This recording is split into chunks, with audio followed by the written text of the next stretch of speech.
Bonsoir à tous et à toutes. J'espère que tout va bien. Content de vous revoir. Alors, aujourd'hui, on a une leçon très importante qui s'intitule le conditionnel comme mode et comme un temps de l'indicatif. Alors, le mode conditionnel exprime premièrement la politesse.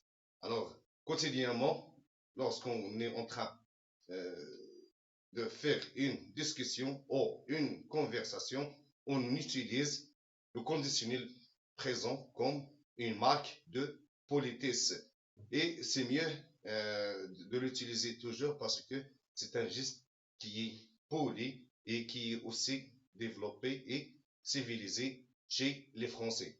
Aussi, il y a des endroits à la France, je pense, que vous devrez dire je voudrais quelque chose. Au lieu de dire je veux, c'est mieux de dire je voudrais. Parce que je voudrais, c'est le conditionnel présent. Ça exprime un genre de politisme. Par contre, je veux, c'est quand vous êtes en train de lui donner un ordre. C'est pour cela qu'il faut toujours utiliser le conditionnel présent comme politesse. Et il y a une question, comment former le conditionnel présent? Alors, pour les verbes du premier groupe et les verbes du deuxième groupe, ils ont la même façon de les conjuguer au conditionnel présent. Comme le verbe aimer, c'est un verbe de premier groupe. Alors, on garde le verbe ici à l'infinitif et on lui ajoute AS, c'est la terminaison de l'imparfait. Et aussi pour les autres verbes. Pour les verbes du deuxième groupe, on va imaginer qu'on a ici choisir. Je dois dire je choisirai. La terminaison, c'est AS de l'imparfait. Et c'est la même chose pour le cas des verbes de troisième groupe, mais comme exemple prendre. Alors, pour prendre, on efface le E et on le remplace par la terminaison de l'imparfait. Ça veut dire, je dois dire, je prendrai. Je prendrai. Mais il y a des verbes irréguliers comme vouloir, être, avoir. Ces verbes irréguliers, il faut chercher toujours le radical. Le radical du futur simple pour former le conditionnel présent. Ça veut dire, on doit prendre le radical, puis on ajoute la terminaison de l'imparfait. Exemple, vouloir. Son radical, c'est vaudrait. Le radical du pouvoir, c'est pour. P-O-U-2-R. Pour tenir, tiendre. Tiendre, voilà, c'est le radical. Pour être aussi, c'est un verbe irrégulier. Avoir aussi, c'est un verbe irrégulier. Pour le radical du verbe être, c'est S-E-R. Pour le radical du verbe avoir, c'est A-U-R. Or. Et c'est comme ça, on peut conjuguer des verbes au conditionnel présent. Et pour former le conditionnel passé, ça veut dire vous pouvez conjuguer l'auxiliaire avoir ou être, ça dépend. Le verbe conjugué, s'il se conjugue avec avoir, on va comme aimer. Aimer au conditionnel passé, c'est j'aurais aimé. J'aurais, c'est l'auxiliaire avoir au conditionnel présent, plus le participe passé du verbe aimer. Aimer, accent. Je dirais, j'aurais aimé. Voilà le conditionnel passé. Et voilà, j'ai pris euh, quatre verbes comme exemple. Avoir, être, aimer, vouloir.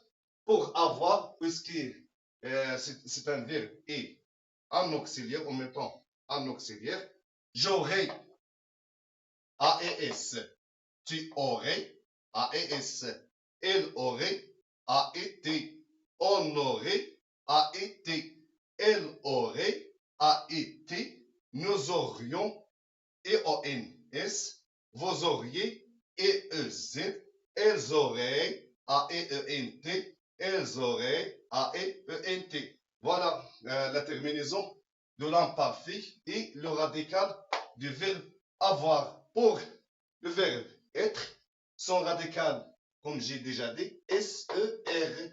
Et je dois lui ajouter la terminaison de l'imparfait et je dirais je serai, tu serais, elle serait, on serait, elle serait, nous serions, vous seriez, elle serait, elle serait.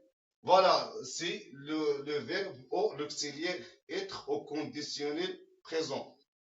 Pour aimer, comme un exemple du premier groupe, comme j'ai dit, je dois garder le verbe à l'infinitif et je vais lui ajouter la terminaison de l'imparfait. Et comme ça sera j'aimerais, tu aimerais, elle aimerait, on aimerait, elle aimerait, nous aimerions, EONS, vous aimeriez, EEZ, elles aimeraient, AEENT, elles aimeraient, AEENT. Pour le verbe de troisième groupe, j'ai pris un exemple, vouloir, et je vous ai déjà dit que c'est un verbe irrégulier. Son radical, c'est voudre, et je lui ai ajouté la terminaison de l'imparfait. Je voudrais, tu voudrais, elle voudrait, on voudrait, elle voudrait, nous voudrions, vous voudriez, elle voudrait, elle voudrait. Voilà, ce sont des verbes qui s'utilisent au conditionnel. Ça veut dire que ce sont des verbes qui sont les plus usés.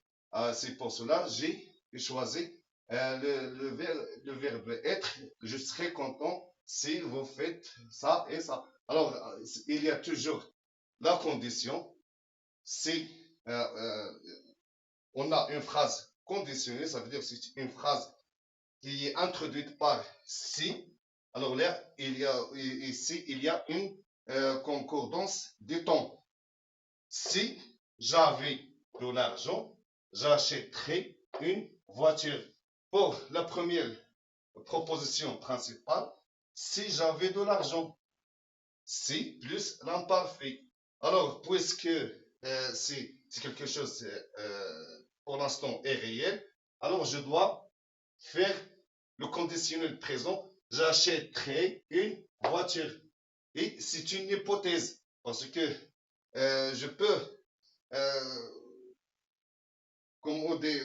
posséder d'argent ou je ne peux pas posséder d'argent. Alors, selon la condition, c'est une phrase conditionnelle, mais il faut toujours respecter la concordance des temps. Si plus imparfait, ça nous donne le conditionnel présent.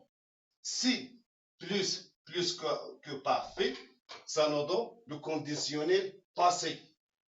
Je répète, si plus l'imparfait, ça nous donne le conditionnel présent.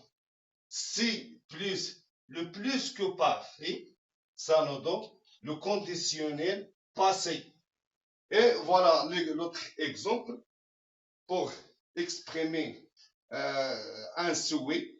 J'ai pris cet exemple. J'aimerais voyager aux États-Unis. Alors, c'est un souhait.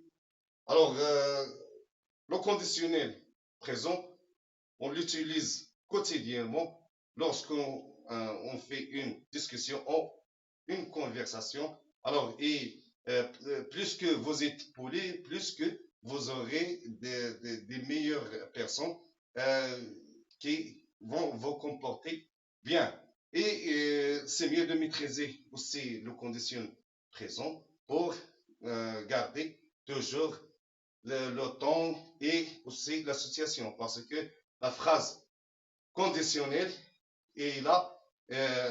La première phrase, c'est la condition. La deuxième phrase, c'est la conséquence ou